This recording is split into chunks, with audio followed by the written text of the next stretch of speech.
चलिए बच्चों, आज फिजिक्स के फर्स्ट चैप्टर के सेकंड टॉपिक की बात करते हैं। फर्स्ट कल के सेशन में जो पढ़ा हम लोगों ने पढ़ा था प्रकाश की परिभाषा क्या होती है, प्रकाश का परावर्तन क्या होता है। आज हम लोग जिसके विषय में डिस्कस करेंगे वो है प्रकाश का अपवर्तन। फिर इसके बाद बात करेंगे हम लोग प्रकाश की विवर्तन की। फिर इसके बाद बात करेंगे प्रकाश के प्रकीर्णन की। चलिए सबसे पहले स्टार्ट करते हैं कि प्रकाश का अपवर्तन आखिरकार होता क्या है। तो प्रकाश का अपवर्तन क्या होता है कि जब कोई प्रकाश की किरण एक मीडियम से, यानी ये जो मीडियम है किसी मीडियम से किसी दूसरे मीडियम में जाती है, यानी एक माध्यम से दूसरे माध्यम में प्रवेश करती है, तो अपने मार्ग से विचलित हो जाती है, अपने मार्ग से भटक जाती है। आपको साफ दिख रहा होगा कि जो किरण है बिल्कुल सीधी रेखा में जा रही है, पर जैसे ही दूसरे माध्यम में आती है तो ये इसका जो रास्ता है वो भटक जाता है।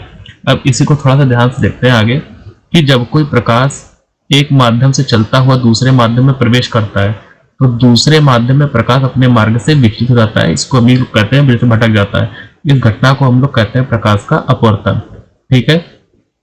अब दूसरे माध्यम में जाने पर जब प्रकाश की किरण की वेग और दिशा बदल जाती है, ठीक है, लेकिन प्रकाश की आवृत्ति नहीं बदलती। ठीक है। अब इसमें होते कितने नियम है, तो इसके दो नियम होते हैं। पहला नियम क्या होता है, चलिए डिस्कस करते हैं। जैसे कल ही था प्रकाश के परावर्तन में बिल्कुल कुछ वैसा ही प्रकाश के अपवर्तन में होता है। तो प्रकाश में इसमें क्या होता है, जो पहला नियम है आपका, जो आपकी आपतित किरण होती है और जो अपवर्तित किरण होती है तथा अभिलंब, ये तीनों एक ही तल पर होते हैं।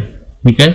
आपतित किरण तथा अपवर्तित किरण तथा आपतन बिंदु पर अभिलंब, ये तीनों क्या होते हैं, एक ही तल पर होते हैं। चलिए आगे देखते हैं। हमने बताया कि इसके नियम कितने होते हैं, दो होते हैं। पहला क्या होता है कि आपतित किरण, अपवर्तित किरण तथा आपतन बिंदु पर अभिलंब तीनों एक ही तल पर होते हैं, या बोल दे समतल तल में होते हैं। अब किन्हीं दो माध्यमों के लिए युगल के लिए आपतन कोण की जाए, यह आपका सेकंड नियम है। तो कह सकते हैं यहां से कि आपतन कोण की जा तथा अपवर्तन कोण की जा का अनुपात एक स्थिरांक होता है। यानी हम कह सकते हैं आपतन कोण की जा यानी साइन आई मान लेते हैं। क्या मान लेते हैं, साइन आई, तथा अपवर्तन कोण की जा यानी क्या मान लेंगे, साइन आर। क्या मान लेंगे, साइन आर। यानी आपतन कोण को क्या माना, साइन आई, अपवर्तन कोण को क्या माना, साइन आर। इन दोनों का क्या होता है, अनुपात यानी बटे यानी स्थिरांक, यानी क्या होता है, एन होता है।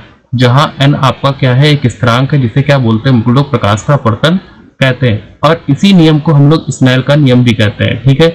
आपतन कोण को किससे प्रकट करते हैं, तो आपतन कोण को हम लोग आई से प्रकट करते हैं, वहीं अपवर्तन कोण को हम लोग आर से प्रकट करते हैं। चलिए स्पीड डिवीजन करते हैं कि प्रकाश का अपवर्तन क्या होता है कि जब कोई प्रकाश की किरण एक माध्यम से दूसरे माध्यम में जाती है तो अपने मार्ग से भटक जाती है या विचलित हो जाती है। इसके बाद बात करते हैं इसके नियमों की। तो इसके दो नियम होते हैं। पहला होता है आपतित किरण, अपवर्तित किरण तथा आपतन बिंदु पर अभिलंब तीनों एक ही तल पर होते हैं। और दूसरा नियम की अगर बात करें तो दूसरा नियम क्या होता है कि आपतन कोण की जा तथा अपवर्तन कोण की जा का अनुपात एक स्थिरांक होता है, जहां n क्या होता है, आपका एक स्थिरांक है। आपतन कोण को हम लोग I से प्रकट करते हैं, वहीं अपवर्तन कोण को R से प्रकट करते हैं। अब इसके बाद जरा ध्यान से देखिएगा, जो आने वाली किरण होती है ना, याद रखने का तरीका है कि आने वाली किरण को आपतित किरण बोलते हैं और अंदर जाने वाली को अपवर्तित किरण कहते हैं। और इसके बीच में जो एंगल आपतित किरण के जो बगल में एंगल बनता है उसे आपतित किरण तथा अपवर्तित किरण के बगल में जो कोण बनता है उसे अपवर्तन कोण कहते हैं। नहीं आएंगे, माइक नहीं लगा है, इससे खराटे हैं तो का डिलीट कर देंगे। चलिए बच्चों, अब बात करते हैं हम लोग प्रकाश के विवर्तन की। अच्छा, विवर्तन में क्या होता है, आप लोग चित्र में देख रहे होंगे कि एक पतली सी स्लिट रखी हुई है। ठीक है। और इस स्लिट के बीच में छोटा सा छेद है।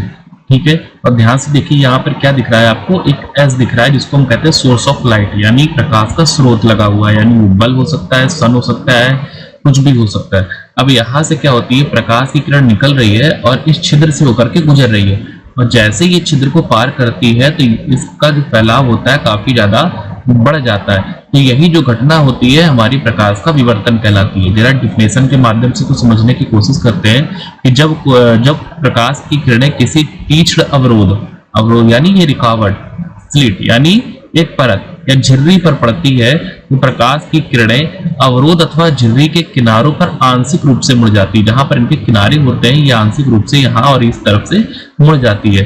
प्रकाश किरणों की यही घटना क्या कहलाती है? प्रकाश का विवर्तन कहलाती है। यही घटना क्या कहलाती है? प्रकाश का विवर्तन कहलाती है। अब आगे बात करते हैं प्रकाश के विवर्तन। तो प्रकाश के विवर्तन की घटना को दो भागों में डिवाइडेड किया गया है। जैसे एक घटना तो आपकी हो गई फ्रेनल, क्या हो गई?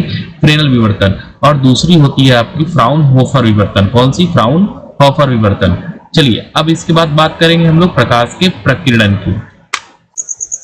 चलो बच्चों, अब आगे देखते हैं कि प्रकाश का प्रकीर्णन क्या होता है। अच्छा, आपको डायग्राम में साफ साफ नजर आ रहा होगा, ये सन है, ठीक है, और ये जो है इससे लाइट जा रही है और कई सारे छोटे छोटे कणों पर टकरा रही है। तो प्रकाश के प्रकीर्णन में क्या होता है कि जब सूर्य के प्रकाश की किरणें वायुमंडल में प्रवेश करती हैं, जब सूर्य के प्रकाश की किरणें वायुमंडल में प्रवेश करती हैं तो जो वायुमंडल में उपस्थित कण होते हैं, धूल धुएं के कण होते हैं, छोटे छोटे कण होते हैं, तो इन पर जब ये प्रकाश की किरण पड़ती है तो कई रंगों में विभक्त हो जाती है, और सूर्य के प्रकाश की जो किरणें होती हैं उनमें लगभग 7 कलर होते हैं, 7 रंग पाए जाते हैं, ठीक है। 7 रंगों में अगर देखा जाए तो सबसे ज्यादा फैलाव जो होता है वो ब्लू रंग का ज्यादा होता है। वैसे बैगनी रंग का होता है, पर बैगनी रंगों में 2 रंग होते हैं, एक तो आपका ब्लू रंग होता है, ठीक है। इसके बाद सेकेंडरी जो रंग होता है वो आपका रेड होता है बैगनी रंग में, और रेड तो ज्यादा फैलाव होता नहीं, ब्लू रंग का ज्यादातर फैलाव होता है, इसलिए आसमान का रंग भी हमें नीला दिखाई देता है। वैसे प्रकीर्णन की अगर परिभाषा की बात करें, डिफिनेशन की अगर बात करें, तो डिफिनेशन क्या होती है कि जब प्रकाश अणुओं, परमाणुओं व छोटे छोटे कणों पर आपतित होता है तो उसका विभिन्न दिशाओं में प्रकीर्णन हो जाता है, विभिन्न दिशाओं में फैलाव हो जाता है। लेकिन परिभाषा मोस्टली जो पूछेंगे वो क्या है, जब सूर्य का प्रकाश जो कि 7 रंगों का बना होता है वायुमंडल से गुजरता है तो वायुमंडल में उपस्थित कणों द्वारा विभिन्न दिशाओं में प्रसारित हो जाता है या फैल जाता है। इसी क्रिया को हम लोग प्रकाश का प्रकीर्णन कहते हैं, ठीक है। चलिए इसको एक बार फिर से देख लेते हैं चित्र के माध्यम से, बिल्कुल आसान तरीके से, कि जब कोई प्रकाश की किरण सूर्य से निकलकर वायुमंडल में प्रवेश करती है तो धूल धुएं के कण पर पड़ती है, और पड़ने के बाद वह कई दिशाओं में फैल जाती है, इसे क्या बोलते हैं? प्रकाश का प्रकीर्णन कहते हैं।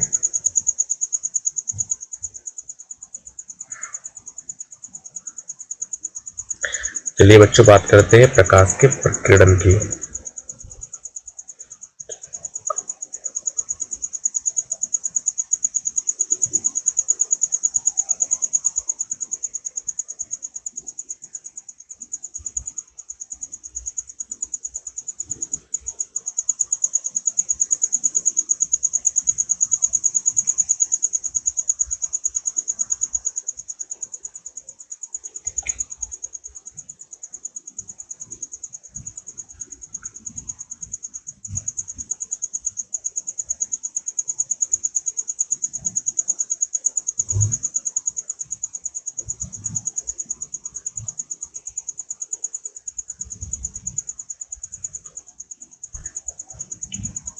फिर बात करते हैं हम लोग प्रकाश के प्रकीर्णन की। अच्छा, प्रकाश का प्रकीर्णन क्या होता है? डायग्राम के सहायता से देखते हैं कि ये सूर्य है और सूर्य से निकलने वाला प्रकाश क्या हो रहा है कि वायुमंडल में प्रवेश करता है। जब पृथ्वी के वायुमंडल में प्रवेश करता है तो उसमें उपस्थित होते हैं धूल धुएं के कण, और उन पर जब ये प्रकाश की किरण पड़ती है तो कई रंगों में विभक्त हो जाती है या पूरे आसमान पर फैल जाती है, ठीक है। तो इसकी परिभाषा की अगर बात करें तो फर्स्ट परिभाषा ये होती है कि जब कोई प्रकाश अणुओं, परमाणुओं व छोटे छोटे कणों पर आपतित होता है, और आपको बताया था कि आने वाली किरण को ही आपतित किरण कहते हैं, और उसका विभिन्न दिशाओं में प्रकीर्णन हो जाता है।